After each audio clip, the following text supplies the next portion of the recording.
caem conteúdos. Inclusive, há um conteúdo programático do Enem.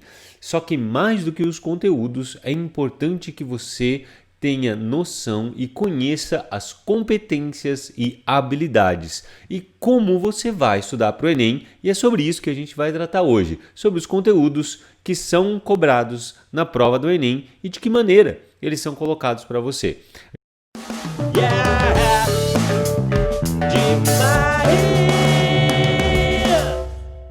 E nós vamos começar a falar um pouco mais sobre os conteúdos que são utilizados para o Enem. A gente não vai analisar nenhuma questão, já vou antecipando, mas é interessante você perceber que há uma forma de resolver a prova e um conteúdo. Às vezes a gente se confunde algumas questões que estão associadas a esses conteúdos, inclusive na escola, porque afinal de contas, você pensa sempre assim, bom, tudo que eu estudei no ensino médio é o que vai cair no Enem, daí de repente você chega e vê algumas coisas assim que, mas espera aí, não foi bem isso que eu estudei quando eu estava na escola, principalmente em língua portuguesa, a gente poderia dizer isso. Porque cai um monte de texto, um monte de texto, um monte de texto e parece que não cai conteúdo nenhum. E a nossa ideia aqui é fazer um guia para você conseguir direcionar o seu estudo para o Exame Nacional do Ensino Médio.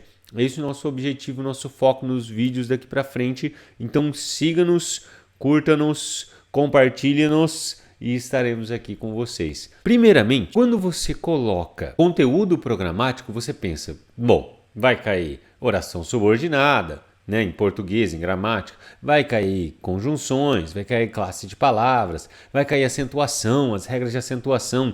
E às vezes a gente estuda isso, mas acaba perdendo o enfoque da avaliação. Uma das coisas mais importantes para qualquer prova que você vai estudar é você saber a linguagem que a banca utiliza para cobrar determinadas coisas. E é basicamente sobre isso que a gente vai falar nesse vídeo, sobre as questões, sobre a maneira como as questões são construídas, com que objetivo, o que é que eles querem de um candidato. Então é importantíssimo você ter essa noção quando você vai para a prova, para você não chegar perdido na prova. Então esse é o primeiro passo a ser dado quando você vai fazer uma avaliação, você já sabe e focar nessa avaliação. Bom, eu vou até lá fazer a prova do Enem. Na prova do Enem, eles cobram todo o conteúdo do ensino médio? Sim. Eles cobram o conteúdo todo ao longo da sua formação? Sim. Eles cobram isso de que maneira? Principalmente para resolução de problemas, para analisar situações, para fazer com que o pensamento científico tenha utilidade no seu cotidiano. Fazer se você percebe isso. É isso que eles querem, né, com as questões. Você percebe como é que a ciência e a tecnologia elas estão atreladas ao seu cotidiano, ao seu universo de trabalho, à maneira como você se relaciona com as pessoas, à maneira como você consome seus produtos e por aí vai. Muitas vezes você parou e perguntou, principalmente para o seu professor de matemática, professor, para que eu vou usar isso na vida? Daí você ficou... E aí, a prova do Enem, ela é exatamente... Para que é que você vai usar matemática na vida? E para que você e aí eles colocam uma coisa muito interessante que é: você não usa geografia separado de matemática, você não usa português separado de geografia, matemática, química, biologia ou física. Você usa todas essas matérias atreladas. E aí esse é o pulo do gato, porque as pessoas elas vão para a prova esperando a cobrança de um conteúdo. Que as provas de vestibulares, há um tempo atrás, elas funcionavam dessa maneira, mas hoje elas já não funcionam mais. Então, essa ideia do conhecimento como uma forma de enxergar o mundo, de analisar situações, é extremamente importante quando a gente pensa em estudar para o Enem e ao resolver as questões do Enem. Por isso que algumas parecem tão fáceis e elementares e outras parecem tão complexas, porque daí vai a fundo no conhecimento científico, na utilização do cotidiano. Bom, essa é a primeira parte do nosso vídeo para você entender qual é o objetivo da prova. Por que é que ela é dividida em competências e habilidades e não simplesmente num conteúdo programático. Quando você vai pegar o conteúdo programático de uma prova, de repente você pensa nisso aí. Evanildo Bechara, moderna gramática da língua portuguesa. Olha só que coisa linda. Entretanto, a gente não pode descartar isso. Pensar, não vou estudar gramática. Sim, a gente precisa de alguns elementos dentro da gramática. Mas não adianta a gente pegar essa gramática de 574 páginas, por exemplo, nesse PDF no caso, e a partir dessa gramática eu vou fazer um estudo aprofundado sobre as regras gramaticais, como é que funcionam as acentuações e como é que são os fonemas, e como é, por exemplo, né, encontro consonantal, o encontro consonantal, BD, lambda, e depois absoluto, e por aí vai, e digno, e tais encontros, não sei o que, e o CH que é dígrafo, e o que é dígrafo. Não vai cair necessariamente isso. O que é dígrafo? O que é encontro consonantal? Qual a diferença do ditongo crescente e do ditongo decrescente? O que é um hiato? Isso é importante você saber? Sim. Por que isso é importante saber? Porque isso vai melhorar a sua escrita, isso vai melhorar a sua leitura, isso vai fazer com que você tenha um domínio da língua. Sim, a gente usa a gramática como forma de consulta, como uma forma de resolver determinados problemas. A gente tem alguns problemas que eles vão um pouco mais a fundo. Se a gente for estudar orações subordinadas, substantivas, objetivas diretas, a gente tem que saber como se organiza a sintaxe, a gente tem que saber os tipos de sujeito, a gente tem que saber elementos da gramática que nós já utilizamos no dia a dia. Se a gente vai estudar concordância, a mesma coisa. A gente vai precisar saber o que uma palavra tem em relação com a outra, porque a sintaxe ela estuda isso. E é importante você perceber que não só a língua portuguesa tem sintaxe, todas as línguas têm sintaxe. Então isso facilita no aprendizado de outras línguas. De novo, você não precisou estudar gramática, você não precisou saber o que é um encontro consonantal para você falar. Você não precisou saber o que é um ditongo ou o que é um hiato, nem separar a sílaba para você falar. Depois você vai ser alfabetizado, vai aprender a escrever. Entretanto, se você não souber isso, você não tem o domínio da língua e não tem o domínio da escrita e nem da leitura. E aí nós chegamos num ponto nevrálgico da nossa prova do Exame Nacional do Ensino Médio.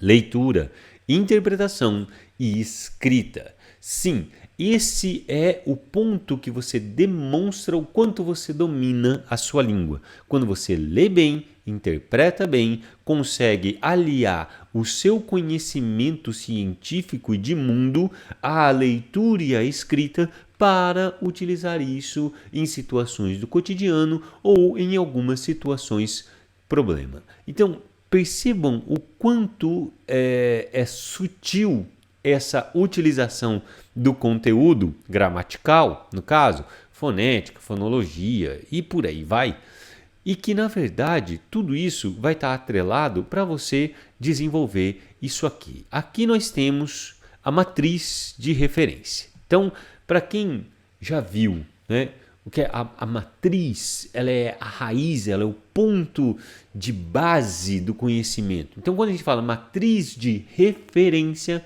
estas são as referências que nós temos. Esse é o nosso norte, esse é para onde a gente vai olhar, da onde a gente vai partir.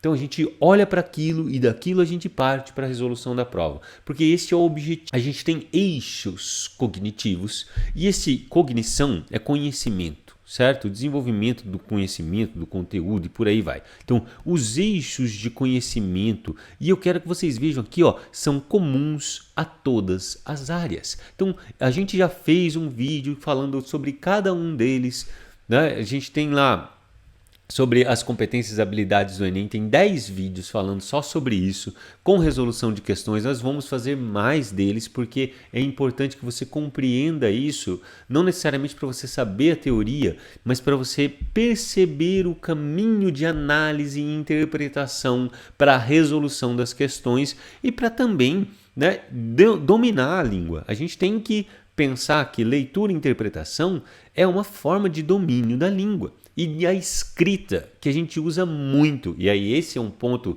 muito importante, porque a escrita ela é a expressão do que você pensa de uma forma organizada, clara e objetiva. Então, você consegue fazer isso quando você está escrevendo, por exemplo, no WhatsApp, ou quando você está escrevendo no Facebook, ou em qualquer outra rede social. Ou quando você está só escrevendo um bilhete, você sabe organizar bem a língua, usar as palavras adequadas nos momentos corretos, certo? Tipo, adequar um momento ao tipo de discurso, de palavra que você tem que utilizar naquele momento. Então, é isso, basicamente, né? Parece bastante elementar, mas é algo que mensura para a gente o quanto o desenvolvimento da população, né? Nós temos inscritos no Enem de 5 a 6 milhões, 5 a 6 milhões de pessoas no Brasil. É muita gente, cara, é muita gente. Tipo, tem muitos lugares, assim, tem estados que não tem essa população. São muitas pessoas envolvidas nisso, né? Essas são as pessoas que vão fazer a prova, fora os outros que estão envolvidos nisso. Então, tipo, são milhões, é uma movimentação na economia e é um investimento importantíssimo na educação. Então, não desperdice o seu dia de prova, perceba quais são os caminhos e vai seguindo a gente para vocês, né? E tragam para a gente dúvidas e perguntas que vocês têm, que a gente vai fazendo mais vídeos aqui para dirimir, para objetivizar. Nossa, será que existe esse verbo? Para ajudar você a se encaminhar para o Exame Nacional do Ensino Médio. Vamos lá. Então, os eixos cognitivos comuns a todas as áreas: dominar as linguagens, compreender fenômenos, enfrentar situações, problemas, construir argumentação, elaborar proposta. Se vocês perceberem aqui, nós temos vários elementos, inclusive pontos. Se você já pegou as competências da redação, que eu vou mostrar daqui a pouco para vocês, nós temos pontos ali importantíssimos na redação, porque a redação é uma síntese de todo o seu conhecimento, de tudo, de todas as provas que você vai fazer, de ciências humanas, de matemática, de ciências da natureza ou de linguagens. Essas 4 provas, elas vão ser sintetizadas no seu texto. Acho que as pessoas elas deixam um pouco de lado isso e acabam esquecendo que numa redação você não está ali só para mostrar que você escreve. Escrever é o mínimo. Você está ali para utilizar o seu conhecimento em prol da defesa de um ponto de vista. Pronto, é aí única e exclusivamente isso. É simples, né? Mas será que é muito fácil fazer isso? Então, é esse o ponto que nós vamos exercitar ao longo dos vídeos para a gente poder aliar leitura, interpretação, conhecimento, escrita. Então, fazer esse passo a passo, né? Mostrar para vocês esses elementos. A gente tem eu fiz uma grade de vídeos aqui para a gente poder regaçar no Enem. Vocês vão regaçar no Enem. Vamos lá. Beleza. Aí, ó, matriz de referência de linguagens, códigos e suas tecnologias. Então, esse documento, para quem quiser, está publicado, né? Tipo, é no Ministério da Educação, lá no site do INEP, você tem as matrizes de referência. Dá uma googada lá, digita no tio Google, matriz de referência Enem, e você vai encontrar tudo isso aqui. E aí você vai ver as competências e habilidades, né? A competência, ela é algo mais amplo, enquanto as habilidades, elas são coisas mais específicas dentro de uma competência. Só para a gente entender melhor, ó, compreender e usar sistemas simbólicos das diferentes linguagens como meio de organização cognitiva da realidade. Então, o meio de você usar a linguagem para organizar o conhecimento. Pela constituição de significados, expressão, comunicação e informação. Então, para saber sobre essa competência, se você compreende e usa sistemas simbólicos das diferentes linguagens. Quais são as diferentes linguagens? Linguagem visual. Então, basicamente, linguagem verbal e linguagem não verbal. Gesto, pintura, não verbal. E tudo que usa a palavra, linguagem verbal. E aí você tem aqui, ó, habilidade 18. Então, a habilidade 18, ela está dentro da competência 6. Talvez você já tenha até visto um Czinho, um Hzinho, e aí C8, nesse caso seria C6H18. Esse C é de competência 6, né? Alguns sites eles colocam as questões do Enem com as competências e habilidades, e isso é muito importante porque daí você percebe como é que esse conteúdo está sendo trabalhado. Isso aqui, pessoal, esse aqui é o nosso conteúdo programático. É a maneira como a coisa vai ser analisada. o tipo de objetivo que eles têm quando eles elaboram uma questão. Então, quando eu elaboro uma questão, eu quero saber sobre os sistemas simbólicos, se o cara sabe utilizar isso, e aí a questão vai tratar sobre a habilidade 18. Identificar os elementos que concorrem para a progressão temática e para a organização e estruturação de textos de gêneros e de diferentes gêneros e tipos. Então você vai ter que reconhecer numa determinada questão o gênero, o tipo, característica, organização e estruturação. Ele vai ser solicitado isso de você. Você consegue identificar isso quando você lê um texto? Então perceberam que, né, eu saber sobre a estrutura, o gênero e o tipo de um texto vai demonstrar se eu compreendo sistemas simbólicos de diferentes linguagens. Porque no caso do texto, lembre-se que texto, a gente não está falando sobre texto verbal única e exclusivamente. Nós estamos falando também sobre texto não verbal. Cai em pinturas comparadas a textos verbais. Sim, cai isso. E a pintura é uma linguagem. E será que você compreende a estrutura da linguagem da pintura? Você compreende a estrutura da linguagem do cinema? E por aí vai. Vamos lá.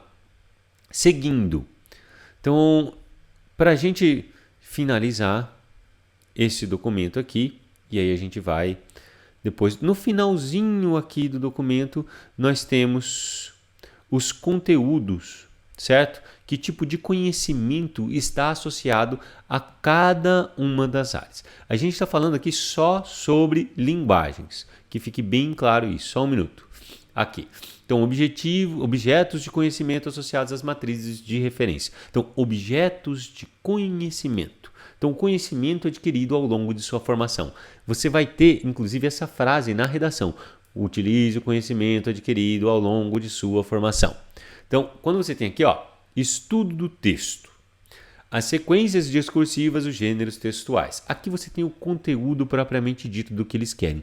Mas percebam que isso parece ainda genérico, porque a gente tem um monte de subtópicos dentro desses grandes conteúdos. Aqui a gente teria o conhecimento em si. Que tipo de conhecimento que cai?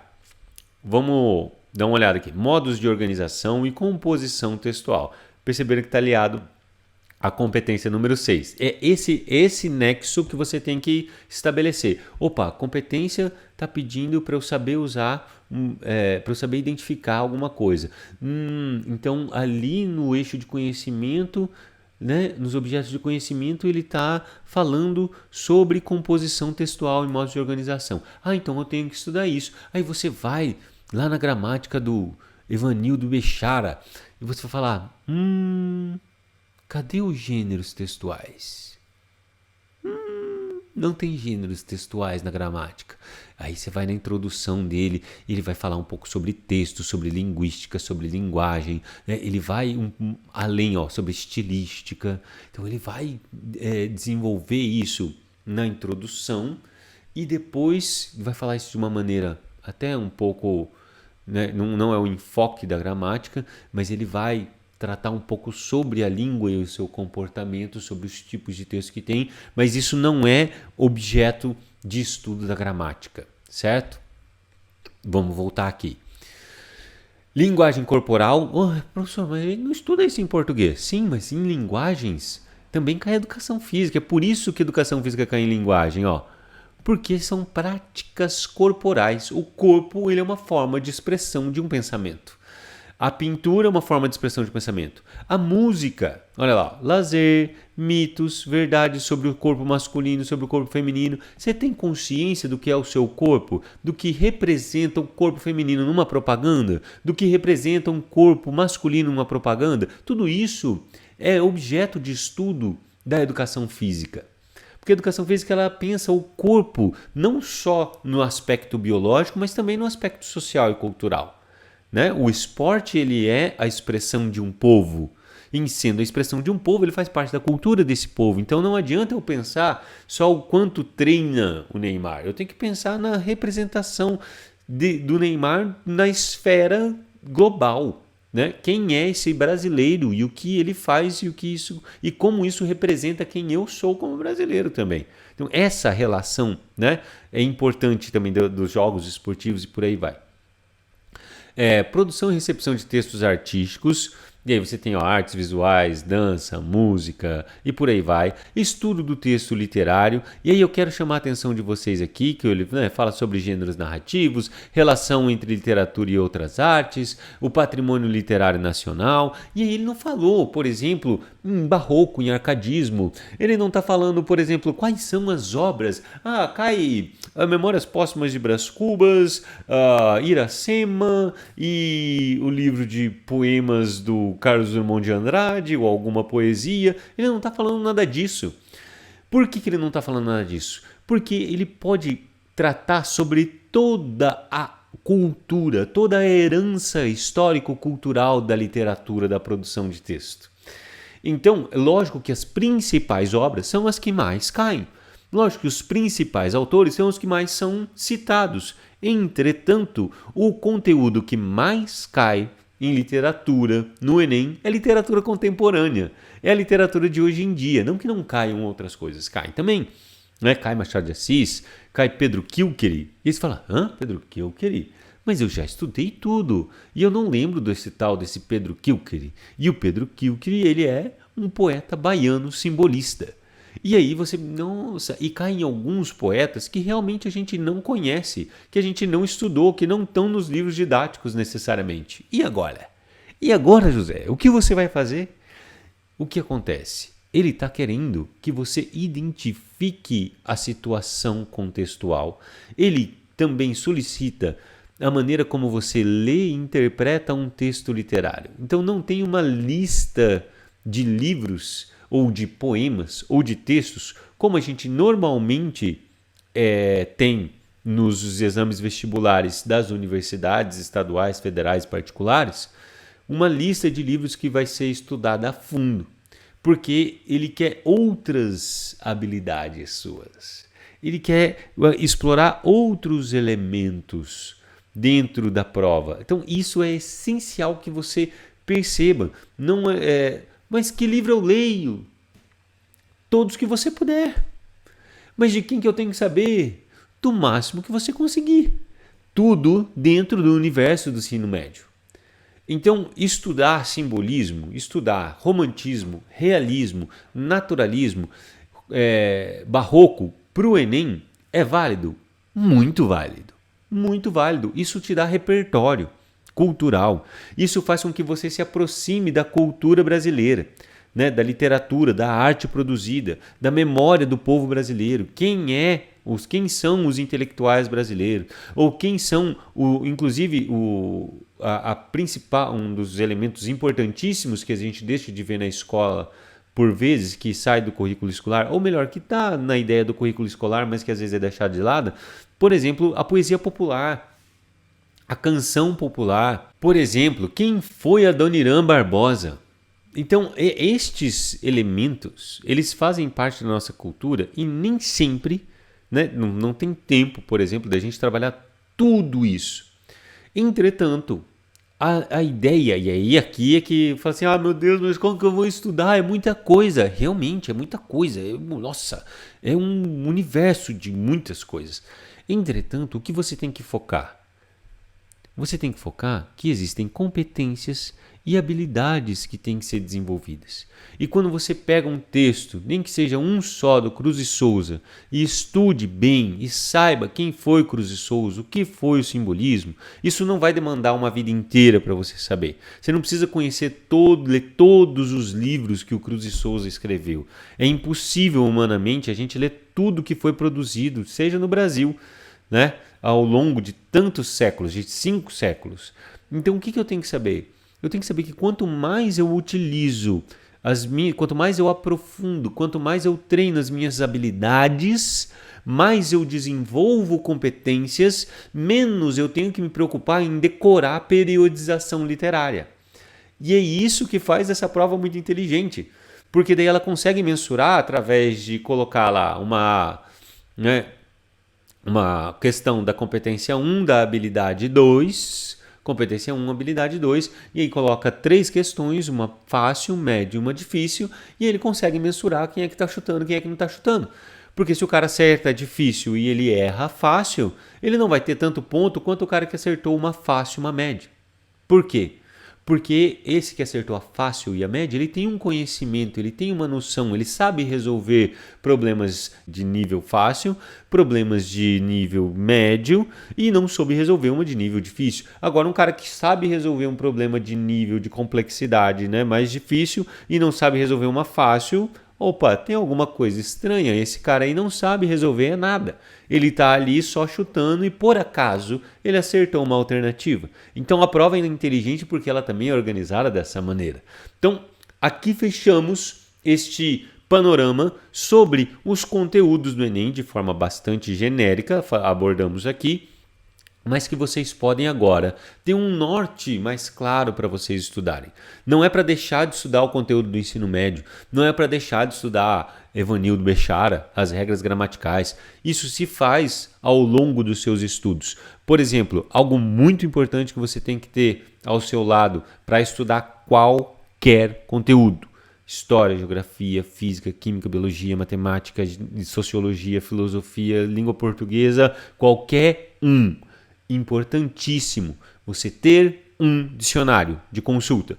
Pode ser um dicionário online, pode ser um dicionário físico, mas é importante você parar o seu estudo em alguns momentos, não o tempo todo, não é qualquer palavra que você utiliza, você vai, né, correndo no dicionário, mas é importantíssimo você ter o manuseio do dicionário.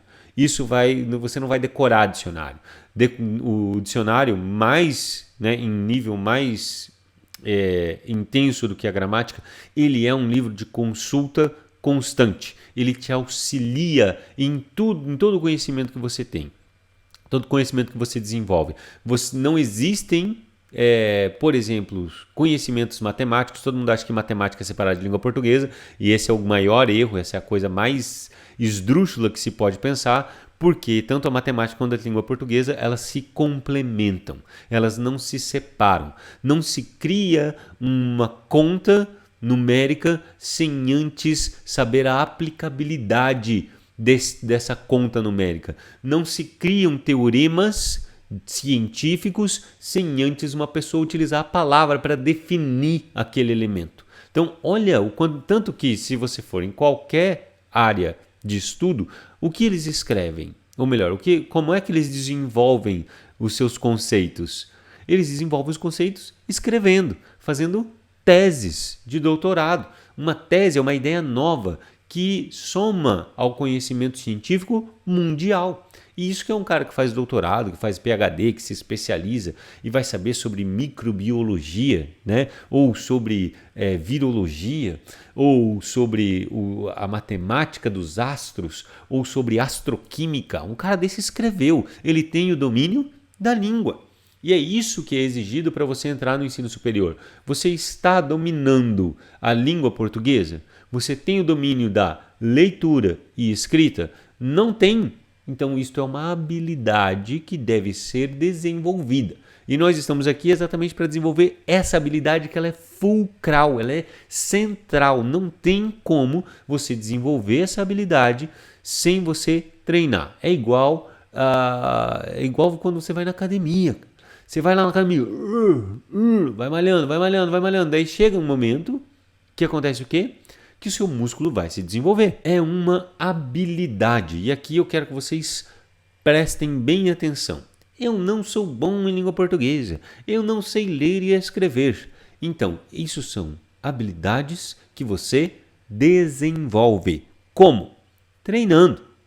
Você vê um cara que é medalhista, que é esportista, como é que ele chegou até lá? Treinando. Quando? Todos os dias, o máximo que ele podia.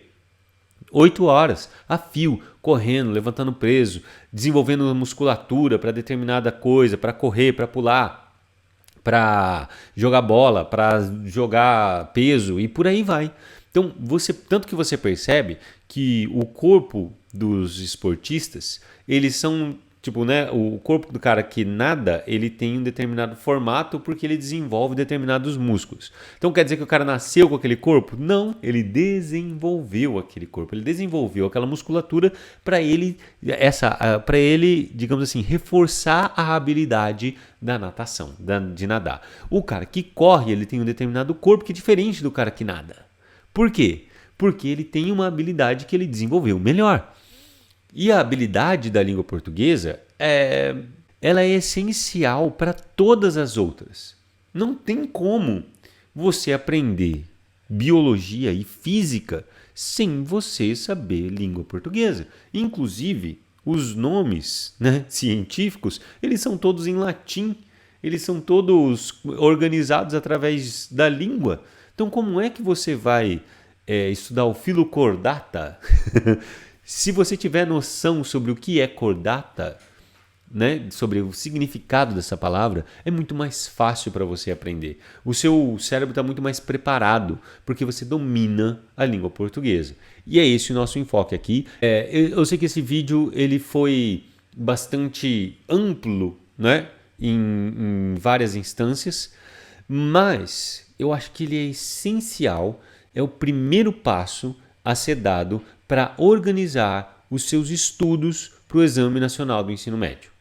Porque com esse foco, né, com o foco desses elementos aqui que a gente tem, com essa matriz de referência, e aí depois a gente vai falar um pouquinho sobre a redação, que está diretamente ligada a essa aqui, e também com os conteúdos aqui que você tem nesse anexo, né, desse documento, os objetos de conhecimento de todas as áreas, aqui nesse caso que a gente tem 24 páginas que sintetizam de forma genérica esses elementos, vocês com certeza vão ter um estudo muito mais qualitativo no Exame Nacional, para o Exame Nacional do Ensino Médio.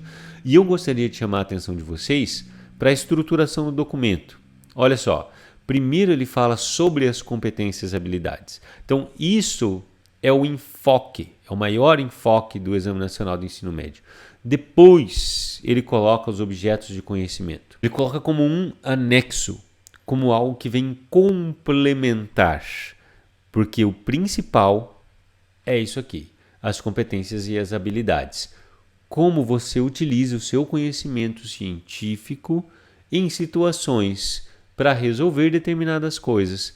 E aí a gente vai voltar nas habilidades comuns, aos eixos cognitivos, comuns a todas as áreas do conhecimento. Certo?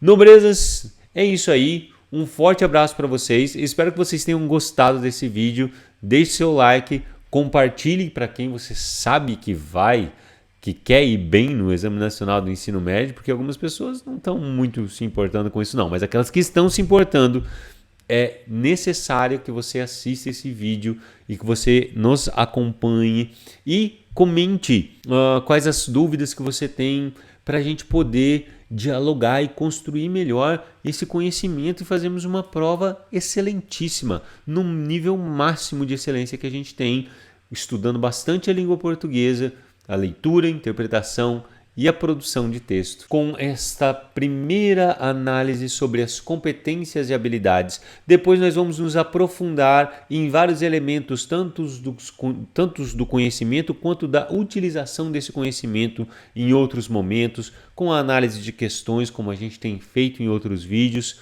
Forte abraço, cuidem-se, até mais e tchau!